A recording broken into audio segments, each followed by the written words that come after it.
বিচাৰিছো এটা গুৰুত্বপূৰ্ণ খবৰ এটা বিগ ব্ৰেকিং যে আজি ঘোষণা কৰা হ'ব HSLCৰ ফলাফল মেট্ৰিকৰ ফলাফল ঘোষণা কৰা হ'ব পুৱা 10:30 ঘোষণা হ'ব ফলাফল সেবাৰ 10টা ৱেবছাইটত উপলব্ধ হ'ব ফলাফল এই ৱেবছাইট কেইটা হৈছে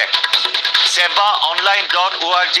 resultsassam.nic.in আমি মুহূৰ্তত জনাব বিচাৰিছো পুৱা 10:30 বজাত মেট্ৰিকৰ ফলাফল ঘোষণা কৰা হ'ব হাইস্কুল শিক্ষান্ত পৰীক্ষাৰ ফলাফল ঘোষণা কৰা হ'ব হঠাৎ এই কথা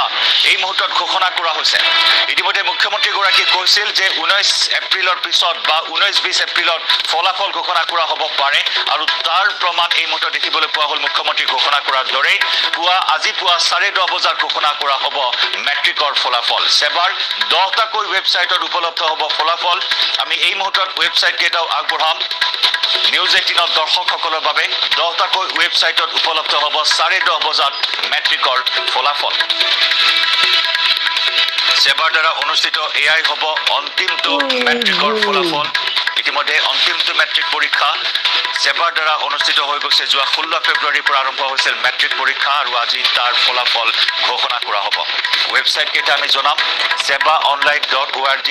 resultsassam.nic.in www.indiaresults.com www.results.shiksha www.assam.shiksha exametc.com www.schools9.com assamresults.in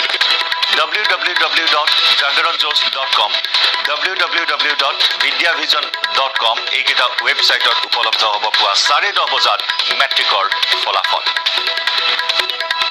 high school শিক্ষান্ত পৰীক্ষাৰ ফলাফল ঘোষণা কৰা হ'ব পুৱা 10:30 বজাত আমাৰ সতীৰ্থ সাংবাদিক হীৰকজ্যোতি মালাকাৰ সৈতে সংযুক্ত হৈছো হীৰক হঠাৎ এই ঘোষণা মেট্ৰিকৰ ফলাফলত হয় আজি দিনৰ 10:30 বজাত যেটো ঘোষণা কৰিব মেট্ৰিকৰ ফলাফল আৰু যিহেতু 10টাকৈ ৱেবছাইট যেটো এই মুহূৰ্তত সেৱাৰ ফালৰ পৰা স্পষ্টকৈ প্ৰকাশ কৰিছে 10টাকৈ ৱেবছাইটত উপলব্ধ হ'ব এই ফলাফল আৰু বিশেষকৈ এবাৰ 4 লাখৰো অধিক পৰীক্ষাৰ্থী অৱতীৰ্ণ হৈছিল আৰু এইবাৰ হৈছে মেট্ৰিকৰ অন্তিমটো পৰীক্ষা আৰু ইয়াৰ পিছত যেটো নতুন শিক্ষানীতি আধাৰত যেটো এবাৰ পৰীক্ষা অনুষ্ঠিত হৈছে যদিও নতুন শিক্ষানীতি আধাৰত অহাবাৰৰ পৰা যেটো প্ৰযোজ্য হ'ব কোনো ধৰণৰ মেট্ৰিক নাথাকিব 12 শ্ৰেণীয়ে হ'ব যে অন্তিমটো পৰীক্ষা আৰু এই মৰ্মে যেটো ইতিমধ্যে প্ৰস্তুতি সম্পূৰ্ণ কৰিছে আৰু ৰিজাল্ট ঘোষণাৰ বাবে সম্পূৰ্ণ ইতিমধ্যে প্ৰস্তুতি ঘোষণা কৰিছে সকলো যি যাৱতীয় যিবোৰ ৰিজাল্টৰ লগত জড়িত যাৱতীয় যিবোৰ